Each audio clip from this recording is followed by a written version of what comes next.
Sean Peter Budge, welcome back to the Blue Abroad YouTube channel, mate. Thank you, Terry. It's a pleasure to be here. I got the text the other morning, and I was I kind of like knowing nothing about it. You just said, "Do you want to come on?" And I thought I sort of like giving myself over to the process. I feel like Fab or Tim just turning up, and probably Fab more than Tim. Tim does a bit of research. Fab just turns up and wings it. So I'm feeling good. I can channel my inner Faber Ganoush. Well, there was a few things. It's been a long time coming. And then also, yeah, it's good. You don't need to, you do a lot of preparation, which is very clear when you listen to the episodes. And I see the interaction on Twitter, and a lot of people don't know what goes into actually producing a show. I don't produce too much. I just, for the most part, come off the cuff. I have respect for anyone that can like put the work in and produce. But you deserve a break. You just come on and just be Sean. That's good. Thank you. Wow, where do we begin? The Blues. We'll start there. What has happened? We've said on the show a few times in the past, sort of probably 2 or 3 weeks. So I don't know about you guys, but we sort of felt that the first 4 or 5 weeks of the run was pleasing because we'd gone through such a poor run. So the first 4 or 5 weeks, and we picked off some teams that we should realistically be beating, no matter the state that we were in. And then we got to the point where you kind of go, okay, you clear Port Adelaide and you beat Port Adelaide, and they're doing a few things with their team. They were looking a week ahead, but you've beat them, which is great. That's a big scalp for us. That's a win that you probably didn't expect to get when the run starts.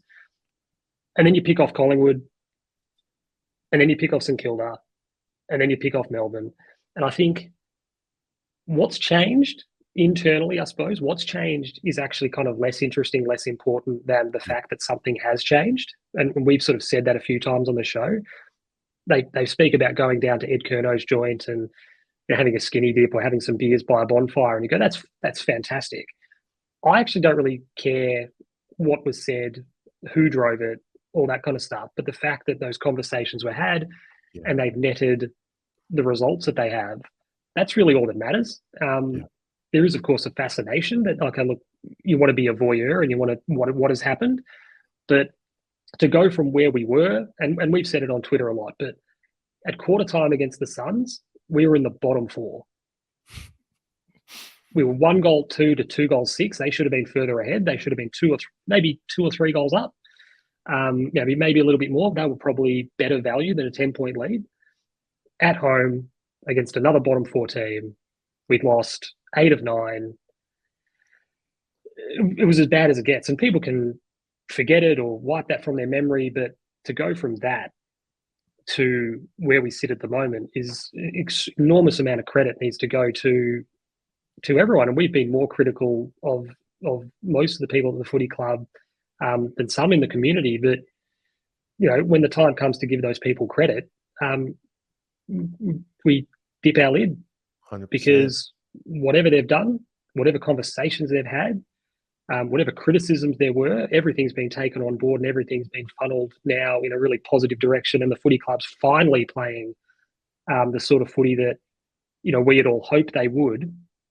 Not even at the start of this year, let's be brutally honest. This is the football we've been waiting for Carlton to play. And this is the team we've been waiting for Carlton to be since Sauce blew the joint up. And that was at the end of 2015, halfway through 2015, when he said, this is what we're going to do, and love him or loathe him, agree with him or don't.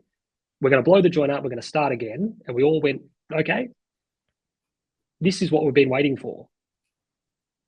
Like realistically. So, however we've got there, whatever levers have been pulled, conversations have been had, credit to everyone for having them, leaders, Vossi, the other coaches, Brad Lloyd, everyone, because it sort of looks like they've got the formula right. Yeah. Well, it's for me, I think everyone had their level of low point. Mine was just before Gold Coast, and to the point where like I had a phone call which will always be remembered with Pommy and I was just, honestly, I was like, what's it all for? 5 years of documenting it weekly. Like, I don't need to do it. And I can just watch it. I don't need to do the documenting part of it anymore, because it honestly got to a point where I was thinking, are they going to be so mentally scarred from continuing to not deliver that they'll just not know what it's ever like? And so I'm convinced that we've turned a corner. There is still a little bit of fear because it's like, how do you remove 5 years or 6 years of weekly documentation and then just say, okay, well, it's fixed now, it's done in an 8-week stretch. So I'm still a little bit like that, even though I'm a full believer in what's going on. And I find myself 95% of the time just embracing it, and then 5% of the time thinking, huh, is this just like, are they going to test us again? Well, this is what you follow, your whatever team you follow in whatever sporting code you're passionate about. This is why you follow the team. You follow your team for that moment at the final siren on Saturday night. You follow the team, through the ups and the downs, and you take, for me, the low point was probably Essendon, in the sense that we weren't playing good footy, and Collingwood were playing great footy, and we front up against them, and we were pretty ordinary, and they beat us by just under 5 goals. It felt a lot worse than that. It felt like they were a much, much better team than 5 goals. And then we went up to Sydney, and Sydney were really battling and just held us at arm's reach all night.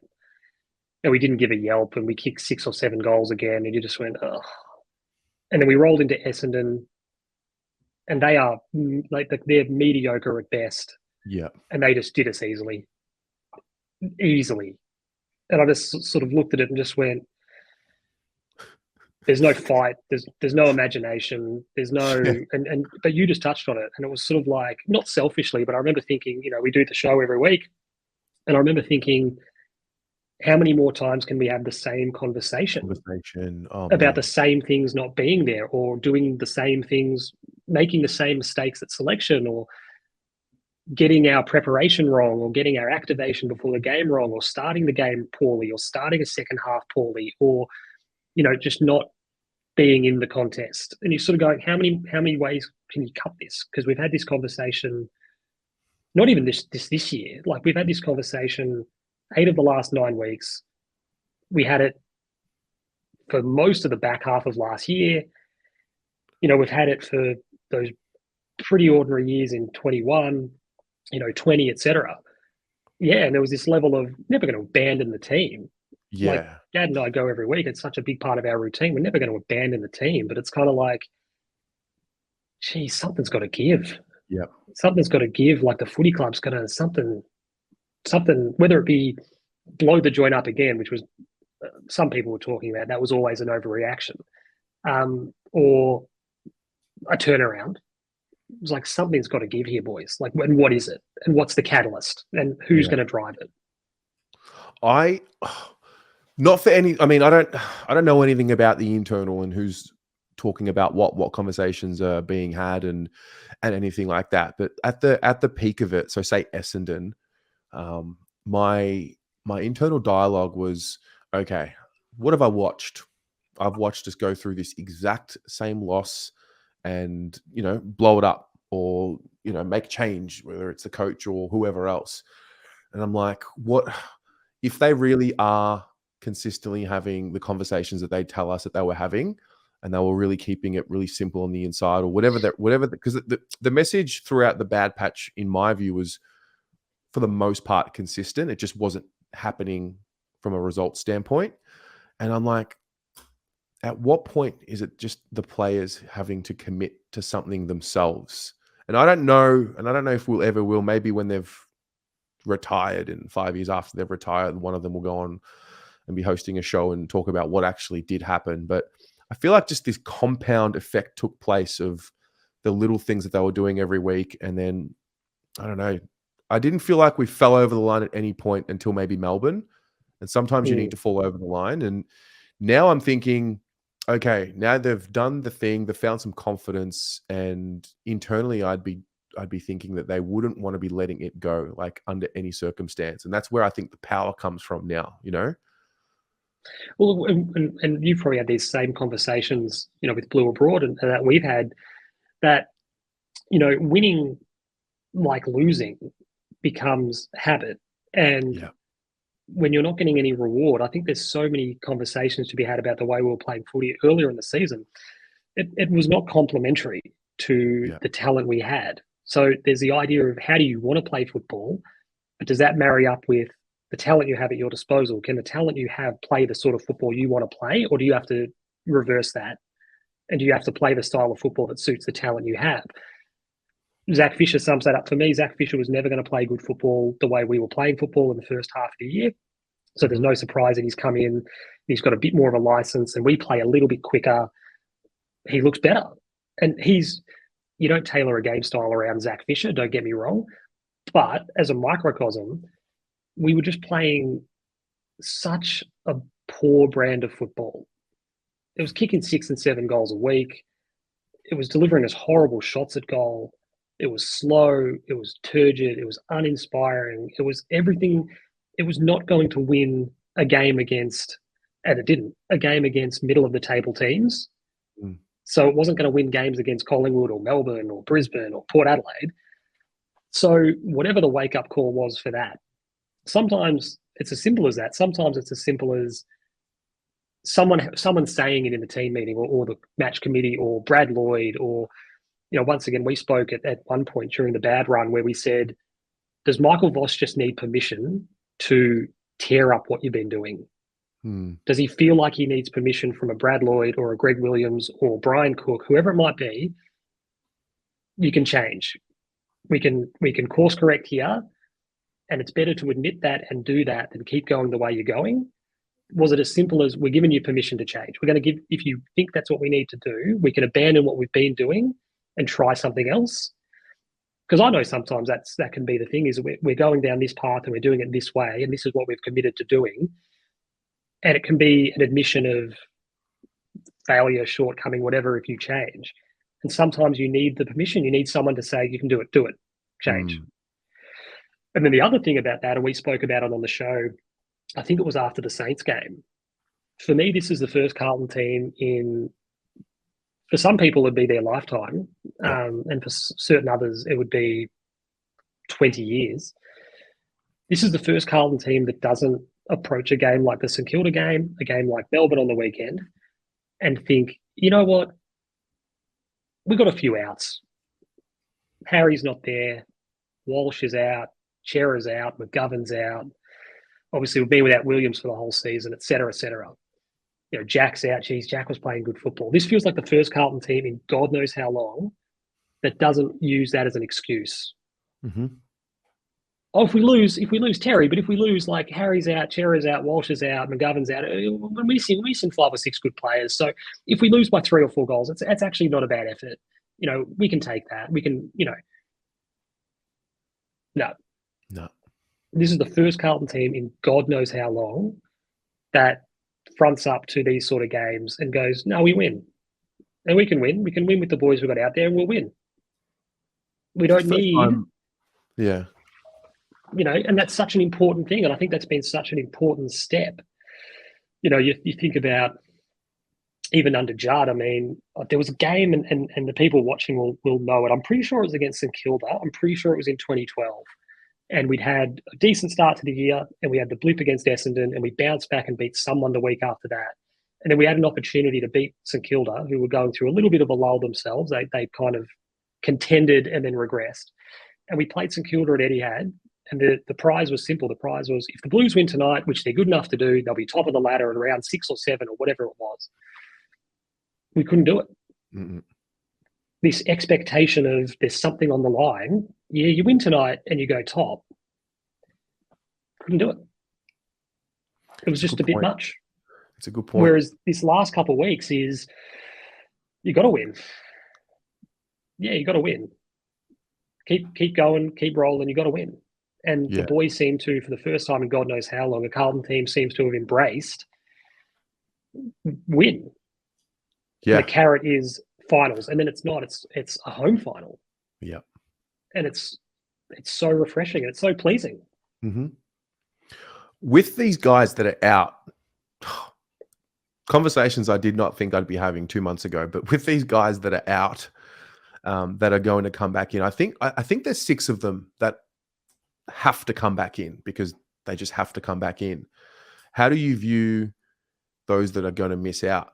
Like, do you view it as, we've actually unlocked something with the current group that are here, or do you view it as, no matter what, we have to get all these guys in as soon as we can? Look, there are certain names, that you'd be across it. The Harry Mackay chat Oh is my God. We'll touch on that. That's just it's embarrassing that you've got highly paid AFL professionals, and a credit to someone like Matthew Lloyd, who seems to be the only person in the AFL media who shuts the conversation down within 10 seconds. Harry Mackay plays, clearly. So that's not an issue. Obviously, Walsh plays. Obviously, Chera plays. McGovern, I think, plays. McGovern probably comes back in for Marchie. I think Kennedy's probably the one where Hewitt playing the way he is stays. Do they want Kennedy or do they want Dow? That's the conversation. Do they want two ruckmen? That's the conversation. They'll find a way to put him in. And the Harry one is, of course, makes sense because at the start of this run, he was playing great footy. It wasn't against unbelievable opponents, but he was playing great footy. So, look, for me, it's pretty straightforward. Of those guys, like McGovern comes in for Marchbank. Harry probably comes in for he's probably the trickiest one in the sense that what do they do with the second ruckman? Yep. And particularly without Jack Silvani there, they don't have a chop out ruck. So does Pito just have to ruck, or does TDK just have to ruck? The Kennedy ones, that's the fascinating one. Who goes out for him? Chera probably just comes in for Fogarty or a Fogarty type. So I think, to be fair, they're difficult conversations in the sense that the guys they're replacing have done a job. Yep. But they're not difficult conversations in the sense that these guys have to play. Correct. Yeah. I think also now there's the lure of VFL finals and potentially a run at the VFL premiership. And if all these guys are coming back healthy, then these Fogartys, these Marchbanks potentially, Boyd, who's already back in the VFL, whether he plays in the AFL in the next few weeks, we'll see. All of a sudden, there's a serious 5 or 6 players who will play in the VFL that are a level above the VFL. But this is why it's important too that the VFL program is doing what it's been doing. And again, we spoke about it on the show this past week.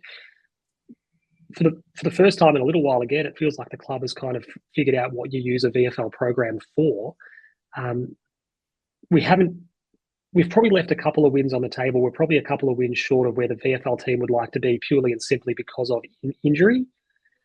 And the VFL is such a unique program because, particularly from a listed point of view, you tend to lose your best players every week. So if somebody dominates in the VFL, on the day, that's great. But then next week they might get, Luke Power doesn't have them. So It's this really weird, quirky, unique way of looking at football in some ways. But what a good, well-performing VFL program allows you to do is, we'll probably play a wild card game. Yeah. And that's going to be in the week, when that'll be next week, it'll be last round of the year.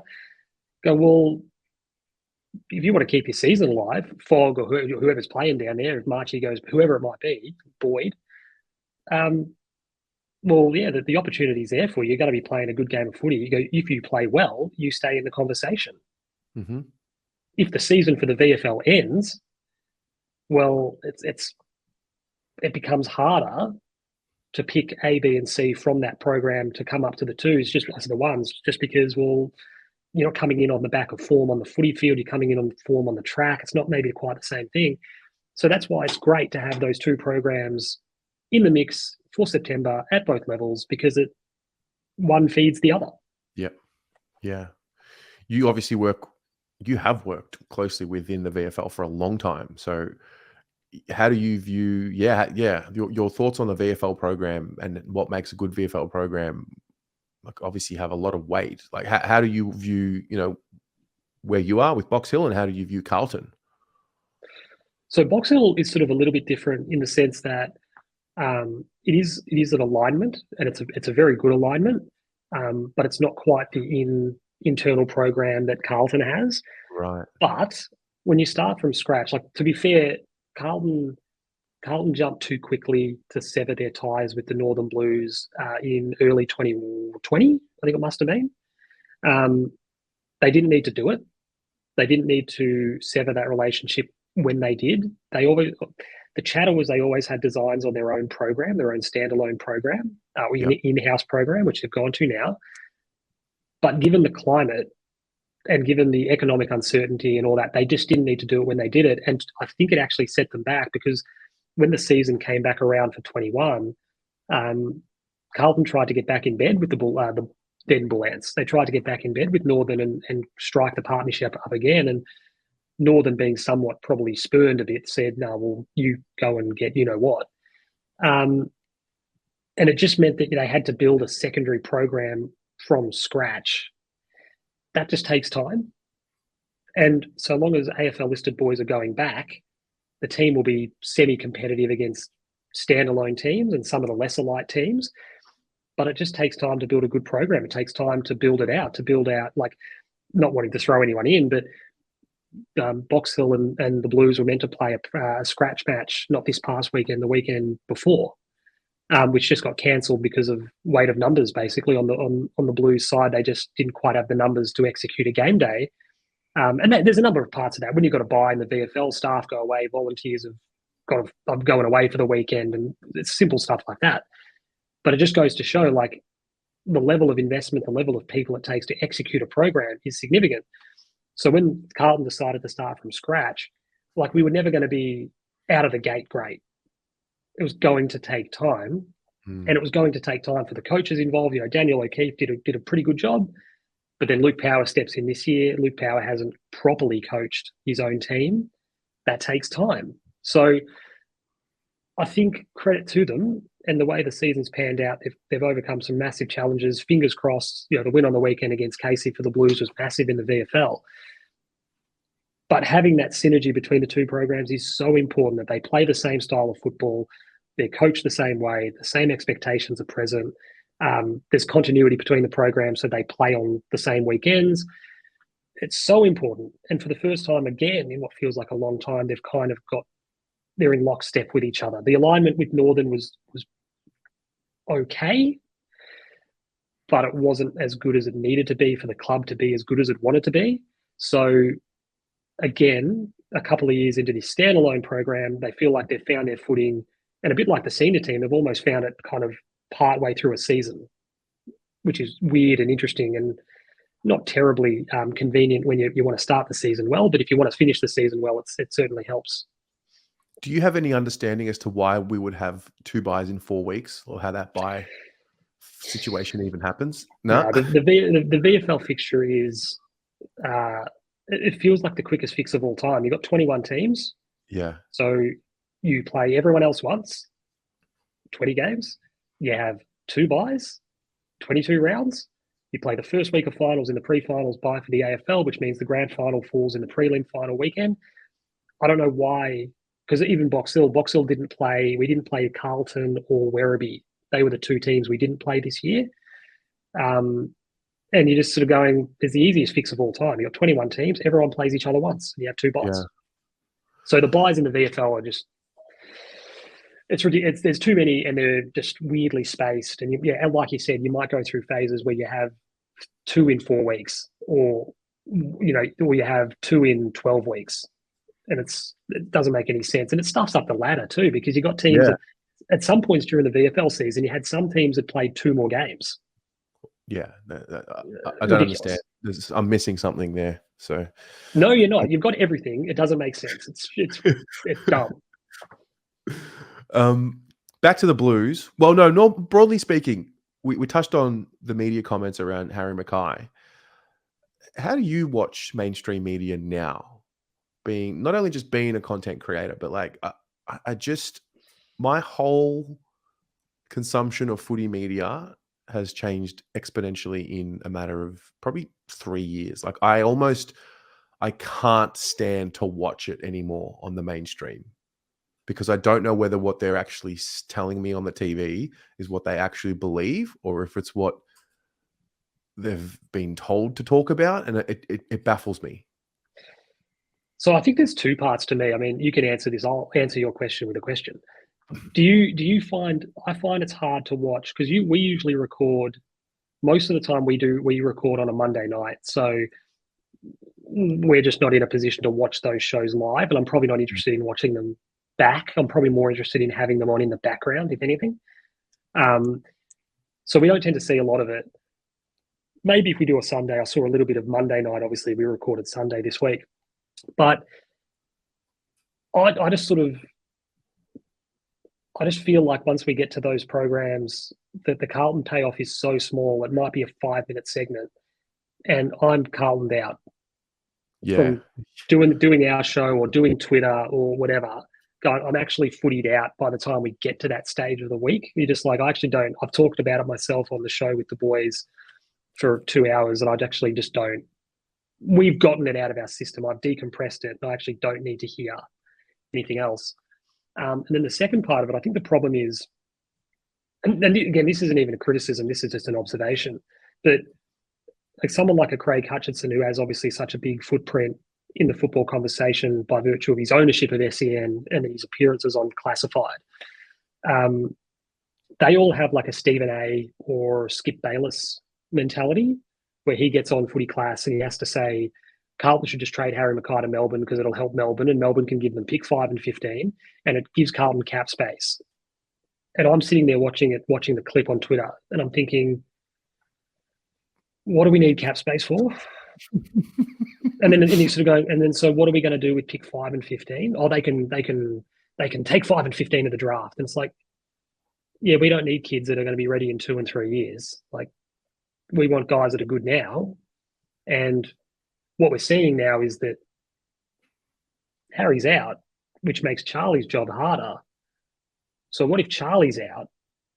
Because why are we giving another team a key asset that we need as much as they need him? And there's just things you unpick really quickly. But from Hutchie's point of view, they need a clip to go on Twitter to get X number of views and engagements so that they can then sell the pre-roll to someone through 9 Now. And you go, yeah, no, your attitude, I get the economics of the business, don't get me wrong, but your attitude is, what the fuck can I say to sell a 10-second pre-roll ad on this Twitter clip or Instagram or whatever? I need to say something that's going to get people talking for the next 2 days until we have a show again, without actually contemplating. What I'm saying is actually madness and it doesn't make sense. It's just dumb. And then you've got Lloydie sitting there, credit to him, as I mentioned him earlier, who feels like one of the only people in the football media. The On the Couch segment was arguably worse. Yep. That was unbelievable viewing. And credit to Bucks, at least he comes around at the end of the conversation and says, I'm playing Harry Mackay. Like, I'm probably playing him. That's the conversation, Terry, in a nutshell. If you and I are on the show, we're saying, do you play Harry Mackay? It's almost leaning into the microphone and being like, yeah. And then you just sit back and go, that's the conversation. Yeah, he's playing. When he's fit, he plays. Yeah. I feel like...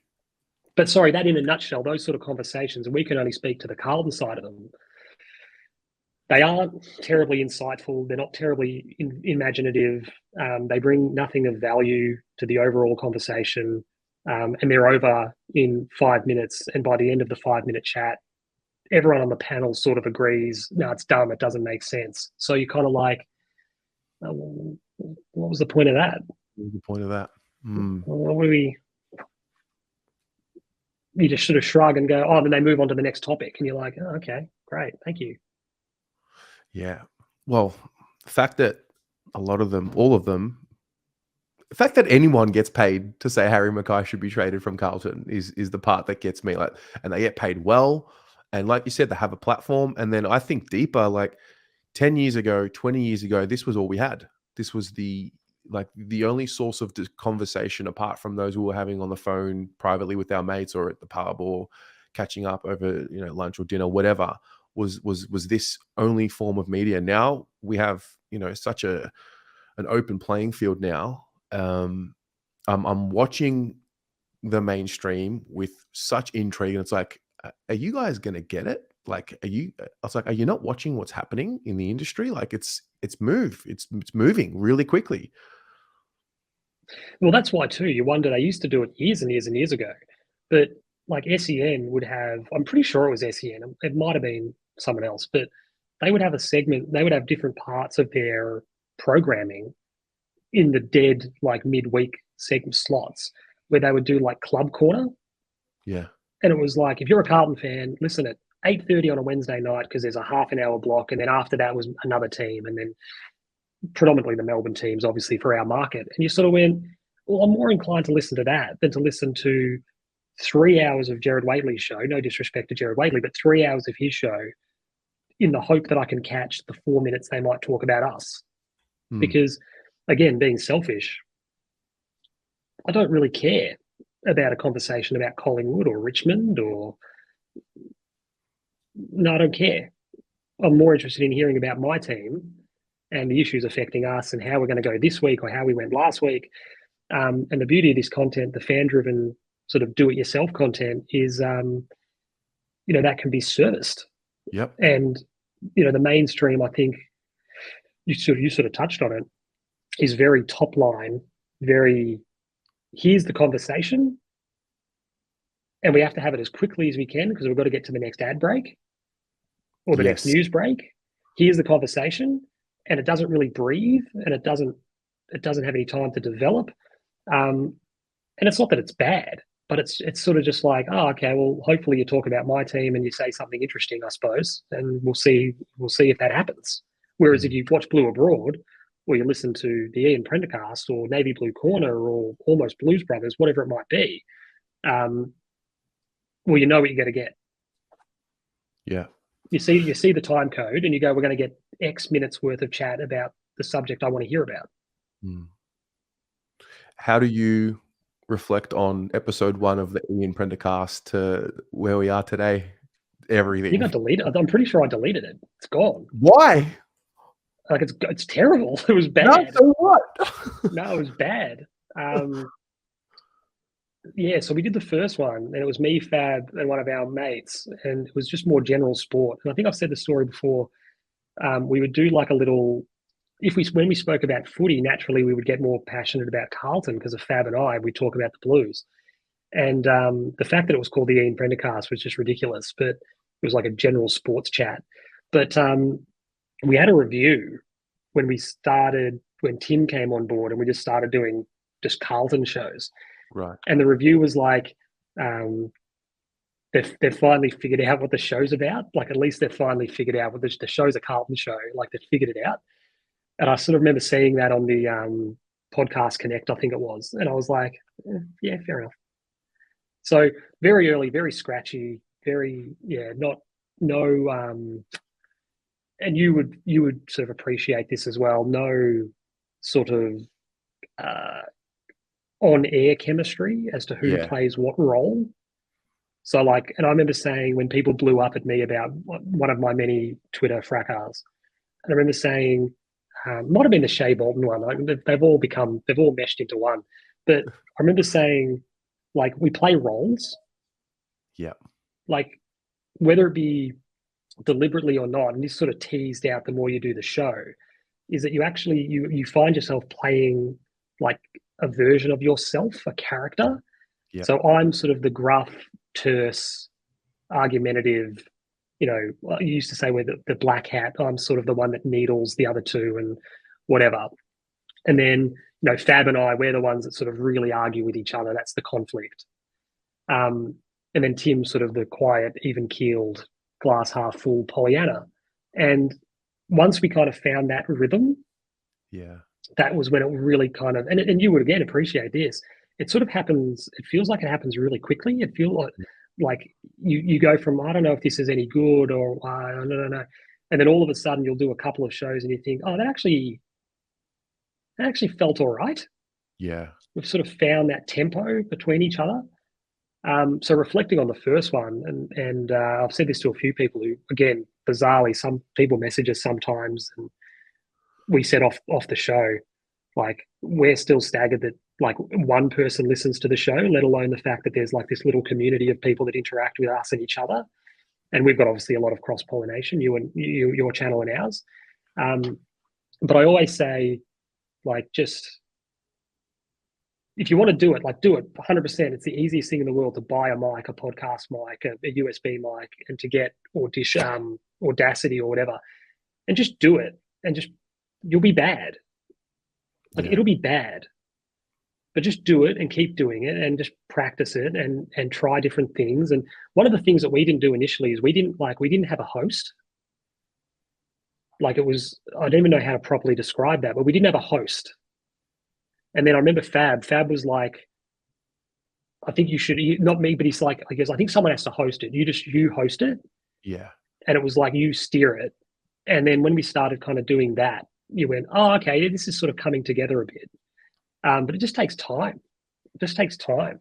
And to develop like bits, to develop like recurring segments, and to develop things that kind of stick. Like we had a laugh when, you know, our Twitter page gets shut down the other day and we found out on air. And I remember saying to Tim, oh, we'll just set up a new page. And I was like, for people who listen to the show, I said, oh, our first tweet will just be the old handle dead. Yeah. You know, we have this silly running gag about whenever we mention a celebrity who's died, one of us will just go dead. And it was that really funny thing where I was sort of like, oh, that's actually a bit of fun. Like that this is this silly running recurring gag. We can, in a very meta way, use it on ourselves.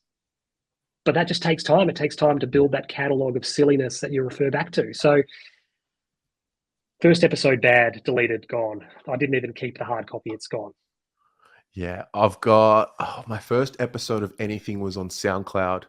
I've got it. It is so cringy, and my first video is just like, I'm touching my nose. You can tell I'm nervous. I'm like, ugh. But it's Ricky Bobby. What do I do with my hands? Yeah, but where do these go? So what do I do? Out of camera, like I'm always holding something. I always try and keep it out of frame. So like when I start a video, I was like, oh, hello, welcome to the Round 22 review. And then I'll reach for something to touch. And it's my thing. And I'll just like play with something. And I've learned how to channel that. But yeah, when I speak to anyone who's interested, and I'm like, start with 10, get to 10, then get to 50, then get 100. Then we can actually talk. Because by the time you get to 100, we don't need to talk, you know? Mm. No, absolutely. Yeah, absolutely. And it's like you mentioned off before we started that, and we had the same thing where I don't even know how we had a podcast host, obviously, and we put the first episode out, and it was like, how has anyone found this? Yeah. It's like, how has anyone, like, we would have just tagged it with, like, whatever that game was, AFL, Blues, Dons, whatever the match was, and we would have just tagged it. And it's like, people have found this and are like, oh, yeah, I'll give it a listen. And then inexplicably, because it was terrible, they've obviously liked something about it. Mm-hmm. And come back and sort of, I mean, shout out, I'm not sure if he'll be watching, he'll be beside himself, but Stephen Reitman on Twitter was he was like our first fan. Yeah. And I remember like he would tweet us and it was almost like he basically had like a direct line to the show because he was like the only person listening for the first, felt like a little while. Yeah. And so old Steve-O, and he used to message us like he was, I think he's a bus driver and he'd be driving, doing these long bus trips and he'd listen to the show and stuff. And we were just like, why? Like, yeah. Why, Steve? And he was like, I like it. And we were like, yeah, but that doesn't answer the question. We're terrible. And then it just grows and it gets bigger. And you remember that. You remember Steve because you're like, he was one of the first people to listen to the show. Yeah, no, you remember him. You certainly do. When I speak to someone who's like, oh, I've been watching you since you were filming in a swimming pool in Egypt, I'm like, first of all, gross. Secondly, that is wild because there's been so many iterations of the background and like the studio, and then there was the plastic table over there one time, and then the plastic table became a desk, and now there's a new desk. Like, I don't know, like it's only been 6 years. And I'm fascinated by this conversation you and I will have in 10 years and what it all looks like and where it's all going. I'm enjoying it now, but I'm also fascinated by like, where does the ride end? Does it end? It's such an interesting thing, isn't it? It's such an interesting conversation to have like there will come a time when it's the last episode of Blue Abroad, or it's the last episode of the Prendercast, or whatever the other Carlton channels are. There will come a time when it's that, like, look, either you say it on air that, look, we're not going to do it anymore, we can't do it anymore, or you finish off a season and then you just don't come back because life gets in the way. There will come a time when it's like, that's it. Mhm. There's no more. And to me, it's so humbling, and it's just baffling, to be fair, that there would be even one person that would be like, "Oh, it's a shame." Oh, what do you mean? And it's like, "Oh, we just can't do it anymore." And it's like you see it with the Carlton show, even to this day. There's still people that clamour for them to do episodes, and um, they haven't done a show for 2 or 3 years now, like regularly, obviously. Yeah. And there's lots of shows now in the Carlton community that would have that same effect on people were they to wrap up, which again is really, like it's hard to get your head around, and it's Mhm. really humbling, and it's really weird that people listen at all, but they do, and they obviously enjoy it, and um, you would know this. You build a little community of people that you interact with, and you unpack games with, and have chats with, and that's sort of as much fun as the actual show itself. Yeah. Well, this is where I think like the clubs, not just ours, all clubs, it's like the audience of tomorrow are on these platforms now in terms of consuming, watching, or listening. And the strategy that I watch from afar of what they're at, because you can tell what the strategy is now by watching what they put out and the angles and things of that nature. You can almost I feel like I have a sense of what conversations are being had around what sort of content to put out and where. And for the life of me, I don't quite get why there's still it seems to be a fear of embracing the new media. Like, this is new media. This is where it's going. This is where it is, and this is where it's going to go. Maybe the tipping point of viewership hasn't happened yet, or listenership hasn't happened yet. But the industry, I think, either needs to realize pretty quickly what's happening and integrate, and then add its own version of fan channels to its network, or it really runs the risk of not being able to capitalize on where the eyeballs are, not only in Australia, but the world. I think if you really want to grow the game to a world game, it's only going to start with eyeballs.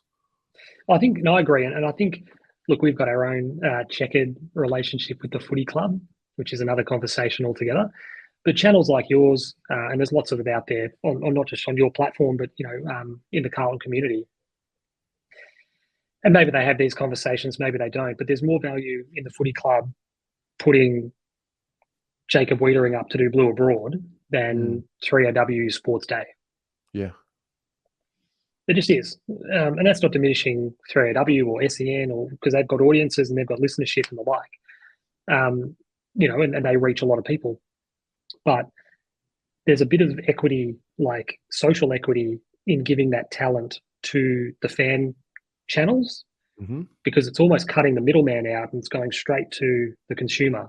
And what you're then giving them is the appearance of being open and transparent, and you're giving them to these sort of pirate media streams that are a little bit live and a little bit loose, and they're, what do we actually? It's a classic. Like, I always say to people, I always get embarrassed having this conversation, because I always need to preface it by saying I loathe the wrestling part of professional wrestling. Like, I've never liked it. Everyone goes through a pro wrestling phase.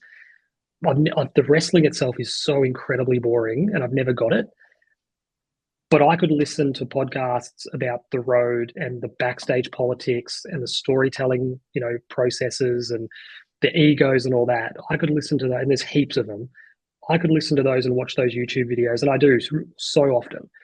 And one of the things that Eric Bischoff spoke about when he was doing WCW and he came on board to do WCW Nitro was, the way we're going to beat the WWF at the time is by doing it live. WWF don't do their show live. They tape it and they air it 2 weeks later, and they tape 2 shows at once and they air it later on.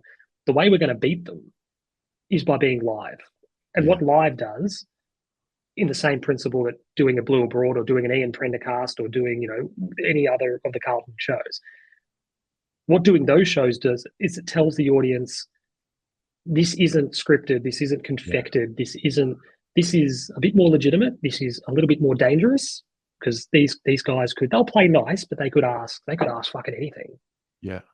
They could take this conversation anywhere. Whereas respectfully, if he goes on AFL 360, or if he goes on 3AW Sports Day, or if he goes on the radio after a game, we've all heard those. So there's a level of, if you give a player to you, there's a level of, oh, where are you going to steer this? We're actually going to probably find something a little bit different out about the guy. You're probably going to scratch a little bit deeper than just the surface. So using that Eric Bischoff attitude, like my thing, if I was at Clubland, would be have better relationships with these platforms, because it gives you better equity, better brand equity in appearing open and transparent, and it gives the players better brand awareness because they're going to be appearing on fan channels, and it feels like they're a little bit closer to the fan again. It just makes sense to do more stuff in that space and to lean into. And let's be fair, most of these shows now are produced really, really well, so quality is not an issue. You've got hundreds and hundreds of hours worth of archives and back catalogs to go back and look at you or look at us or look at any of the other shows and go, oh, yeah, I mean, they're not like, they've got a handle on it. Like they can carry an interview or carry a conversation. And I think everyone just wins out of it. The platforms win, the club wins, the players win. They're going to be doing media that's probably more fun to do. Yeah. I remember, who was it? I remember one of the guys I was working with does some podcasts, and he said they had someone on. They had like a boxer on or something, and they said initially he was a bit sort of guarded, like he was a bit like, oh, like what is this? And he was open, like he was having the conversation, and the conversation went for 35, 40 minutes. He said in the last 10 minutes he was alive, and he'd gotten it, and he'd gotten the rhythm of it, and he'd gotten the tone of it. And they said, oh, he was brilliant. And at the end, he was like, oh, come on again. He goes, that was good. That was really good fun. I'll speak to you again when he's got a fight coming up or whatever. And that's what I think, that's the benefit that's there for clubs if they embrace this stuff a little bit more. I notice whenever I've done an interview with anyone, the conversation afterwards is, for the most part, if they're a little older and they didn't grow up with tech, so to speak, they'll say, I didn't expect that to be so fun or casual. And I think there's that veil of like, I'm not here for a headline. I could not care less. I'm not here to break a story. I guess this is a form of journalism, but I'm not here to break a story, because I feel like is old media. It's like, who can break the story? It's investigative, and that's just not me. I'm just more curious around I've never played professional sport, so I'm curious about what that's like for someone. I'm curious about what it's like to be a human being living in this time whilst playing sport, whilst playing professionally. And I don't know, maybe it's just a body of work period that we're needing to go through to earn that trust, that we're not completely rogue. And then maybe in 5 years, this won't even be a conversation. No, I agree. I think it's pretty, to be fair, I think it's probably closer than people realize. I think there's a level of those in the footy clubs probably need to either adjust their own thinking, or new blood, new ideas, new life goes into those roles, who are a bit more, like you said, a bit more au fait and a bit more across. This is just where the conversation takes place these days. So rather than ignore that conversation, let's take our people to it. And look, I remember when, I think we've spoken about it in the past, I remember when we had Luke Sayers on. Obviously you had him on in the same time, and I remember there was this chat internally that like the club didn't want to give him to us. And credit to Luke, he had sort of said, no, look, I'd agreed to do it. I'm more than happy to do it. And I'll use the word again, whether it's Blue Abroad or us or whoever else, I think there's an enormous amount of equity to be had by being that accommodating, by not sitting behind the desk at wherever it might be and not wanting to do any of this stuff because either you don't get it or you don't value it. And the conversation that you then have goes directly to your people. They get to hear a longer form chat. They get to hear us talk about issues that are more pertinent to Carlton people because we feel them, we know those issues. And I think that the proof's in the pudding. I think all those conversations, generally speaking, are better than they are when they're had on those mainstream channels. I think they're more authentic. I think they're more interesting. I think they're less cagey. I think they're better. Man, Luke came on live, which I thought was the wildest thing I've ever done. Because fair enough, I was more than happy to like send questions if they needed it. He was like, "No, we're going to go live." So, Okay. I don't even think I don't know if he realized how powerful that was at the time. And that's why, there's been people that have come on the fan cams and tried to criticize, for the other things that are happening. And it's like, listen, I'm not the platform to talk about that sort of thing. At the time, I didn't know much about what was going on with that sort of thing. But all I know, I still don't. I still don't. yeah, all I know is that like to offer your time up to such a platform and then do it live when you know that all those risks could be had. So for all the criticism of like, oh, we're not being embraced, like that will go down in the history of fan club relationship as one of the core pieces of content. I agree. I think that it's the classic Moneyball. We said Moneyball, I think, in the pre-chat, but Yeah. that great line was the first man through the wall always gets bloody. And then all of a sudden people start to go, oh, okay, there's actual value in putting our people up to have a chat. Like, I think I remember a couple of years ago, you did a chat with, you had a sit down at the footy club with Paddy Dow. And that would have been maybe 2 or 3 years ago. 2019 it was. There you go. So that sort of stuff, like, I don't understand. And I think Freo does it. I think Freo does it. I don't understand why they don't do like a media day and just say, you all come down to the footy club, they probably wouldn't contact us, but contact all the other ones and just say, look, after training, we're going to open training session on a whatever day, and we'll just set up like the F1 style pen. And we'll have guys like circulate through it. And you can just have a chat with, have a 5-minute chin wag with whoever and do a video if you want to do a video, having a chat with them. And because I think Freo do it for like the media proper over in Perth. Freo also have one of their fan podcasts in the rooms after the game, and they set up and they do it. It's brilliant. Again, from your point of view or from one of the other boys, who do the show's point of view, do like a media pass so you can come into do a mix zone. Yeah. I don't know why they wouldn't. Do why the AFL. Maybe it's because to be fair, it's probably because it's a soccer thing. It's a European thing. Do a mix zone. And just have a zone outside the rooms, and the club's got to put X number of players into that zone, and get what you get. The players would probably enjoy it more because like they know it's fans, like they know it's people that actually want them to succeed or don't want them to leave or whatever the case may be. So 100%. That's one of those things, as you said. It feels like sometimes it can feel a very, very long way away, but all it takes is for someone to do it well or successfully, or to someone to see the benefit in it or reap a benefit from it, and then everyone does it. Yeah. We will walk so the next generation can run. I think you're probably doing that. I don't know what we're doing. I think we're sitting in the corner. We're still figuring out, holding out, looking at our feet. Fab's still playing with that pen and like his microphone, and he's. We had to do a remote record. Fab couldn't do this last week, but the previous 2 weeks we had to do remotes. And the first one, which would have been Collingwood, he started off okay, but whenever we do the remotes, he starts off okay and he's sitting down on a chair, and then he'll usually go to like sitting on the floor and holding his phone, and then by the end of the record he's lying down on he's lying down on the couch, and the camera's like, he's like this, and he doesn't have AirPods, so obviously the cord's rustling against his shirt or whatever. I can't explain to you how funny it is, and then I'll wait for you to address it. I let it go for the most part when he was that Collingwood game. I let it go for the most part, and then we got towards the end, and I was just like, it just gave me the shits. Yeah. And he's always like, oh, I can't hear it. Well, Fab, we can all hear it, and I kind of don't want it to go away. We can all hear it.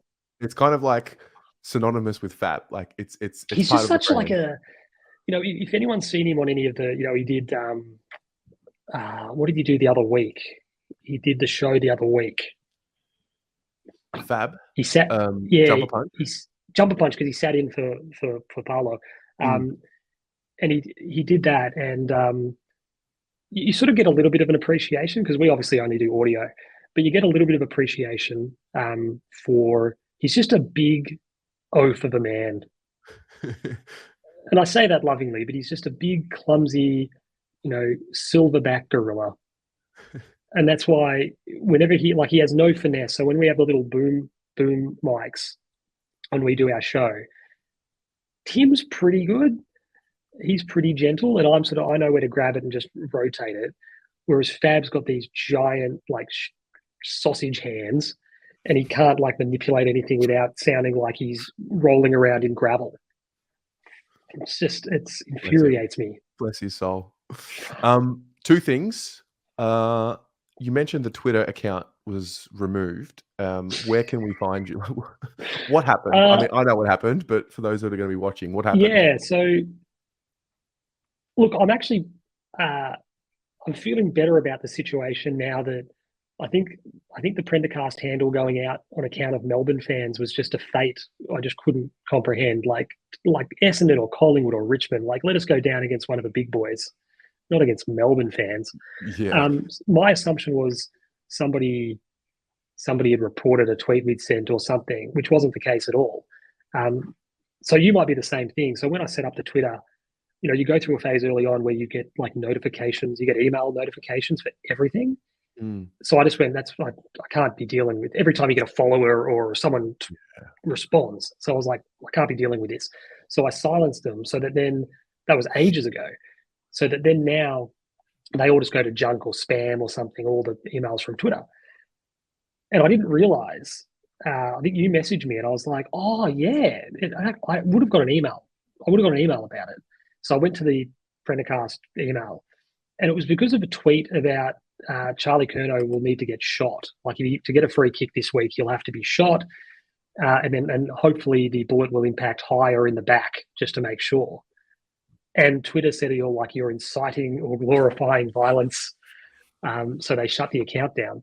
And there were people celebrating our demise. Little do they know that it takes 2 seconds to set up a new Twitter account. It's the easiest thing in the world.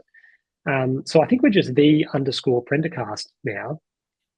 And I have lodged an appeal to potentially reclaim the original handle, but I don't know. I like the vibe of the new handle. There's something weird about. It's like you've shed your skin potentially, Yeah, and it's like we go into a new era. It's like a chrysalis. We've come out a butterfly, and even more argumentative butterfly.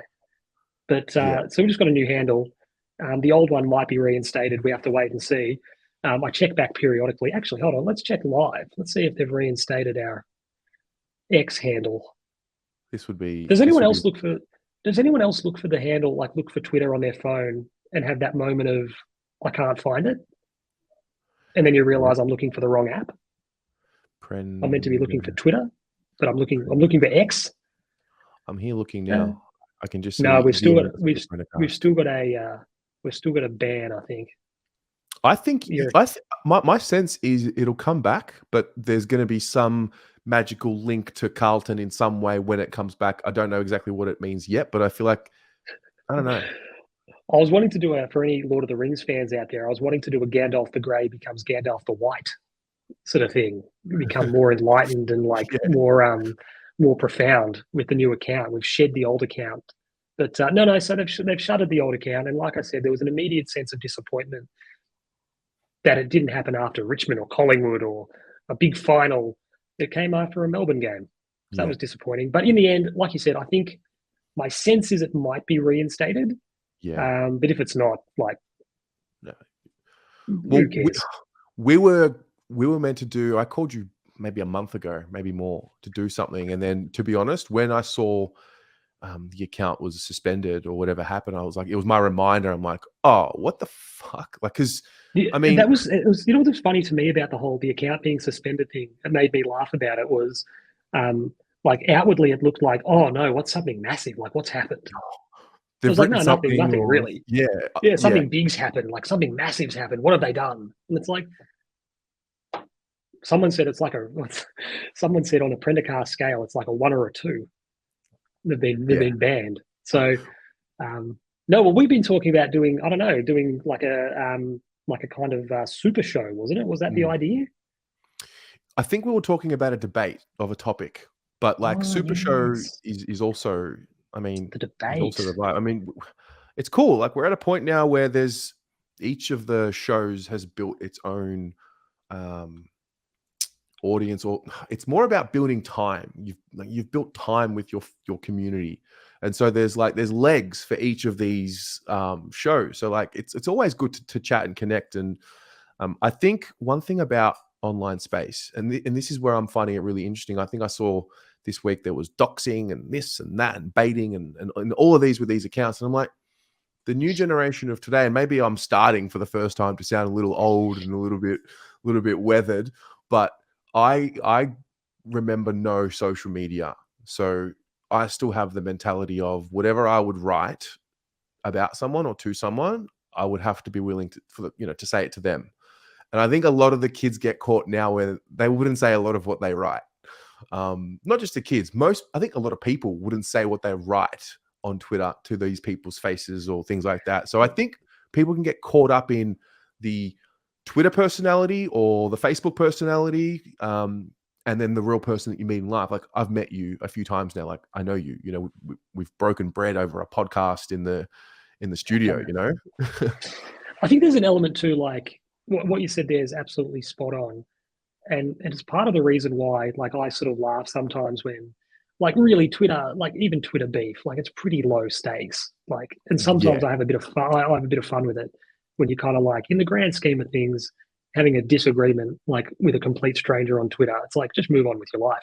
yeah, But there is that element of don't delete tweets. Like if you send a tweet out, like the Shea Bolton tweet was a great example, or the one about I said about Craig McRae being lucky or whatever, or the one about Murphy and Pendlebury. It's like, no, I'm not going to delete them. You know, we had one last week where people were quote tweeting us I think I said something about Voss has lost the players. And it was like, he'd won one game in 8. We were averaging 6 goals a week. We were bottom 4. Going, I didn't send it on a whim after a 1 loss. Mm. You know, it's like, just own it. You just own, you've sent something, you've tweeted something, it's out there. Just own it. And if some people want to weaponize that against you or use it to come back at you or whatever, it's like, no, I know what I said. Yeah, I said what I said. So I always laugh. There was some Melbourne guy, I don't know who it was, but a few of the boys, in the Carlton community had retweeted. He like locked his account or something, and it's like, it's just Twitter, mate. Like, don't worry about it. Yeah. You give it out. You've given a bit. You've given a bit of lip. You'll take a bit of lip back. Yeah. And that's fine. That's the game. There's going to come a time where we're on a losing streak. It's coming, whether it's this year or next season or the year after. Like, it's coming. It all comes in roundabouts. I had a fun conversation with a North Melbourne fan who was particularly aggrieved after we beat them in round 4 or whatever it was. And like he was having a dig at us. And then like when we went on our losing streak, he'd be like tweeting us. And it was kind of like, okay.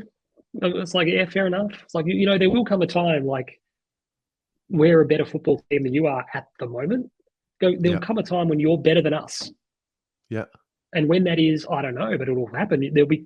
North Melbourne will go back past us at some point. Yeah. And it happens to everybody. It's like, and what do you get out of this? I don't understand. So it's, as you say, I think that there's a level of, there's angst is one thing, but then there's also like, it's a bit of byplay and it's a bit silly. Like just have fun with it. Like the Murphy Pendlebury tweet for me is the best example. It's like, mate, that was hilarious. I read it and I'm like, this is going to be fascinating. I sent it before I got on a plane. Oh, wow. I was sitting in the lounge and I just went, this will be fun. But you know what the fascinating thing about it is? Like, this is Twitter in a nutshell. So that's an opinion. And of course, Collingwood people aren't going to agree with it. And some others clearly aren't going to agree with it. But it's like, it's actually not that controversial. No. Like, realistically, you're like, it's actually, I disagree with it all you want. I understood what you were saying. At the peak. But it's like, disagree with it. Yeah. I've got no problem if you want to disagree with it, but it's like, it's actually not that absurd. And I think I tweeted at one point, I said, just by virtue of comparison, this wasn't the intention, obviously, just comes, it happens. But I said, just by way of comparison.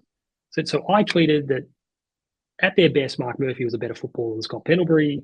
At their absolute best, Scott Pendlebury has undoubtedly had the better career. He'd been more consistent, played more footy, had more personal and collective accolades. Got no problems at all. I'm just saying that at their best, he was a better player. And then what you get back by way of debate or argument or discussion is Scott Pendlebury is the best player of this century. Scott Pendlebury is the best midfielder of the past 50 years.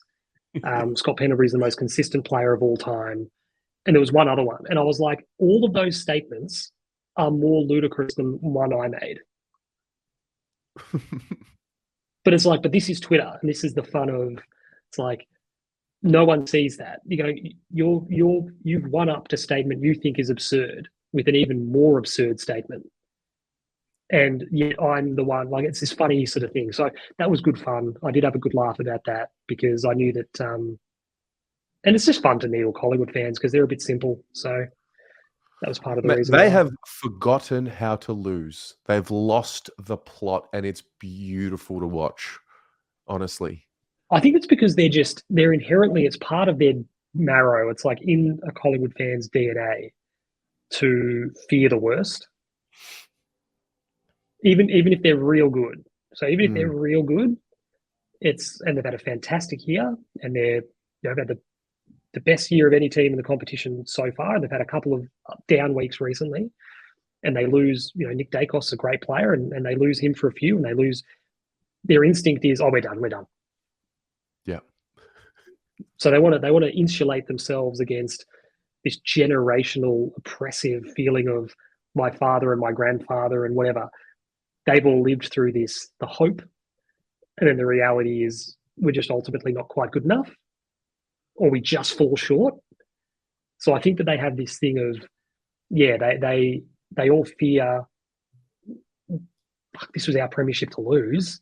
Yeah. And if we don't win it, we've been so lippy that it doesn't matter who else wins it. So yeah, they're a bit simple. They're a bit easy to put shit on when they're in a position like this. And what did Scott Pendlebury say? You got any sympathy for them? You go, no, not really. I've actually got a clip here in the studio that just resonates with Collingwood perfectly. I've actually had it since the start of the year, and I haven't played it because I haven't had a reason to. Here we go. They're arrogant fans who are trying to laugh at us. Look, they're back in the mud. The sewers, the stench, the football filth, they're back in there. And it's great. They stuck their head out the parapet for 4, and then they got shot, and then shot, and then shot, and then shot, and then until they're on the ground. It's great. I assume he was talking about Man United, maybe? Potentially? I think at the time he was talking about Man United, I believe. But this is it. Like, this is part of the fun of following and investing as heavily as we do in following a team, because Collingwood fans, Essendon fans, Richmond fans, everyone couldn't have been happier. Yeah. When we were in the shit. Could not have been happier to see us, expectations were this, and they were going to be this, and they were going to be better, and no, you're still crap. They could not have been more thrilled. Mm-hmm. And you would know this, and I know this. That's fine. Take joy in seeing Essendon lose, or Richmond lose, or Collingwood lose. No problems in the world. But you're going to get it back the other way. Yeah. Like, if that's the game you want to play, you go, not a problem in the world. So, but people are going to come, they're going to give it back to you. Yeah. If, whoever they might be, there was this one guy on Twitter who would just tweet us at length when we were terrible, just at length. And you don't hear from him anymore. No, they're not in the live chat anymore. They're gone. So, mate, it goes, if you want to have a chat about the Blues, we'll have a chat about the Blues. You wanted to have a talk when we were losing, but that's part of the game, and that's part of. I think that's part of the Twitter conversation you were having earlier, where people want to have one side of a conversation and then can't handle having the other side, and it's like, it's just Twitter. It's just like, it's not. Yeah. It's not if you don't want to, it's not the end of the world. It's just a conversation with a stranger on Twitter about football. Like, it actually doesn't matter. Don't take it so seriously, which I think that's a bit of a problem. All right. Well, how do you see the rest of the season playing out? Like, what's your instinct telling you, or is it just more week by week, take it as it comes? You mentioned it earlier. I think there's sort of still this degree of, even though the run's been going now for sort of 8 weeks and been playing really good football and have consolidated good form and, picked off the teams we should be beating and then have picked off the teams we would like to think we can beat. But there's still this level of, is it real? Yeah. And, you touched on it earlier. And I think that, for us this week, win this week and it's done. And we've spoken about it on the show that so much of this season, it's so funny the way the year and the way football brings you back around to a place in time. So, last year it was win one of the last 4 games and you're in the 8. Just win one of the last 4 and you've made it. And we couldn't do it. And then this year it was, well, you get the one back against Wood, big win for us. You get the one against St Kilda, who derailed us last year. Okay, great result, big win. You get the one against, did we play Melbourne? Melbourne obviously beat us, eerily similar game. Yep. And we beat them. And it's not about the Gold Coast and about the Giants, but it's about, you get to this end of the year and it's like, just win a game. If you win a game, you're in. Yep. And I feel a lot better with 2 rounds to go this year than I did with 4 rounds to go last year. That the group actually kind of want that expectation and they want those stakes. And I'm a little bit more confident that they understand and appreciate. It's like, again, we spoke on the show so often that the Carlton of old, and we'd been this way for such a long time, seemed predicated on we'll do better next time. Terry, next week. Yeah. We'll be better next week. And then when that didn't happen, look, the second half of the year, we'll be better in the second half of the year. And then it was next season, we're going to train, we're going to do this, we'll be better next season. And it feels like for the first time in such a long time, that's not a conversation. It's not about, geez, boys, it didn't quite happen for us this week, but we'll fix it. We'll do better next week. I think the boys are traveling and they're looking at Gold Coast and going, we do it. We go up to the Gold Coast, we beat the Gold Coast, we're locked in. And then if everything goes to plan and we can beat the Gold Coast, fantastic, we're in. The beauty is, by the time 6 o'clock rolls around the following week, we know exactly what the state of play is. We know exactly what a win means. We know exactly do we need to win by X points to get X final, or we know exactly what the state of play is. And my dream scenario is we take care of Gold Coast this week, first and foremost, very important. And then the results transpire as they do the following week, and we get to 6 o'clock at Marvel, and Cripps doesn't play, Walsh doesn't play, Charlie's out, and they just go, don't worry about it. We're in a position now that we've had an unbelievable run. We're playing a super physical, contested, highly demanding brand of football, and we've earned the right to thumb our nose at everyone else and go, we don't need to worry about next week or this week. Sorry, we don't need to worry. This result's irrelevant, and we can play Binns and Carroll and whoever else. And people might construe that. It's not arrogance. I'm not saying that from that point of view, but it would be such a luxury given the incredibly physically and emotionally taxing 9 or 10 week run in to be able to say, have a spell. Yeah. You got a week off again after that. Have a spell. We don't need to rush Chera back, Walsh back, Cripper, have a break. Everyone just put your feet up, get yourself ready for a fortnight's time. And like I said, people might say, oh, you're looking too far ahead. No, this is my proviso that we win against the Gold Coast. Yes. And the opportunity's there on Sunday evening to go, this is a no-lose scenario. It doesn't matter what happens in this game. We're going to finish 5th or 6th. It doesn't matter. So first and foremost, get the job done against the Gold Coast. Go up there, do the number on them, which will be great. Hopefully the boys can do that. And then we sit back and watch the following weekend, and roll up knowing exactly what the state of play is. That'd be ideal. I'm with you. I'm excited. Sean Peter Budge, it's been a pleasure, mate. Thanks for your time. Has been. Thank you for having me, Terry.